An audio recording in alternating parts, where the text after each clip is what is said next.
भगवान श्री राम यमुना जी के पावन तट पर खड़े हैं। हमारे कृष्ण धर्म के संस्थापक संतोष पार्थ जियालाल यादव और तिवारी जी और मैं नंद गोपाल दास जी महाराज कथा व्यास श्रीमद् भागवत का। अब इस समय हम लोग चीर घाट पर हैं, यमुना जी के किनारे, जहाँ पर गोपियाँ कार्तिक महीने के पवित्र माह में 1 महीना उन्होंने व्रत किया था और प्रत्येक ब्रह्म मुहूर्त में वो माँ कात्यायनी की बालुका की जो प्रतिमा थी वो बनाती थी और प्रतिदिन उनका पूजन करती थी। और जब लगभग व्रत उनका पूर्ण होने में 2-4 दिन बचा था, भगवान ने देखा कि इनका व्रत तो सही है, नियम सही है, समय ठीक है, पर इन्होंने एक गलती करे जो यमुना जी में निर्वस्त्र होकर स्नान कर रही थी। तो भगवान ने इनके व्रत में जो त्रुटि थी उसे पूर्ण करने के लिए कन्हैया ने एक दिन ब्रह्म मुहूर्त में आए अपने सखाओं के साथ लाला और इनके वस्त्र चुराकर और उसी कदम के वृक्ष पर बैठे। और जो आपको सामने साइड कदम का वृक्ष है, इधर आप चीर घाट पे वहाँ पर दिखाई दे रहा है, तो वहीं पर भगवान ने इनके वस्त्र लेके वृक्ष पर बैठ गए। और जब वृक्ष पर बैठे तो गोपियाँ एक दूसरे से कह रही थी कि आज हमारे व्रत पूर्ण हो जाएंगे और भगवान हमें पति के रूप में मिलेंगे।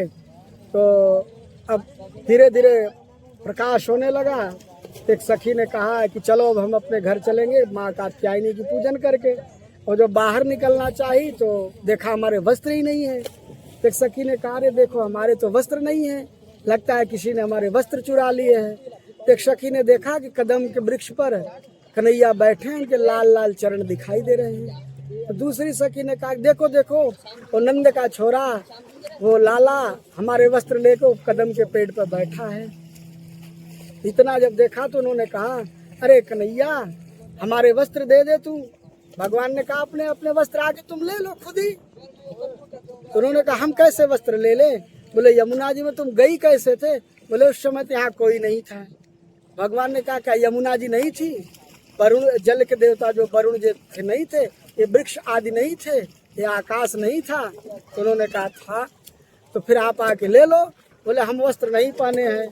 भगवान ने कहा कि आपने वस्त्र नहीं पहना है तो आपने तो भाई आपका व्रत अधूरा रहेगा फिर। तो एक सखी ने कहा, चलो हम नंद बाबा से शिकायत करेंगे, मैया यशोदा से शिकायत करेंगे। आजकल कन्हैया तो माखन मिश्री चुराता था, आजकल वस्त्र भी चुराने लगा ये। भगवान ने कहा कि ठीक है, तुम क्या शिकायत करोगी, हम तुम्हारे पतियों से शिकायत कर देंगी कि तुम्हारी पत्नियां जाती है और निर्वस्त्र होकर जल में स्नान करती हैं। तो सारी सखियों ने विचार विमर्श किया कि कन्हैया से समझौता ही कर लिया जाए। तो उन्होंने कहा, कन्हैया हमारे पतियों से मत कहो, जो तुम कहोगे हम वो मानेंगे। भगवान से उन्होंने प्रार्थना की। भगवान ने कहा, ठीक है, तो तुम पहले यमुना जी से क्षमा मांगो, आज के बाद हम कभी यमुना जी में स्नान निर्वस्त्र होकर नहीं करेंगे।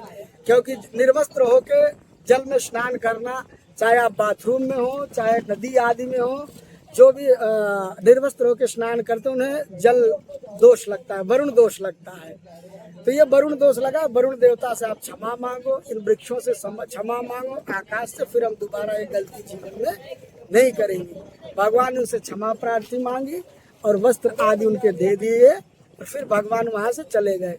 उसके बाद माँ कात्यायनी इसी चीर घाट पे प्रकट हुई और उन्होंने कहा कि आप जाओ, 1 वर्ष के बाद जिसको भगवान कृष्ण के जिस पति के रूप में इच्छा है, शरद ऋतु के पूर्णिमा के दिन आप लोगों के साथ भगवान महाराज करेंगे।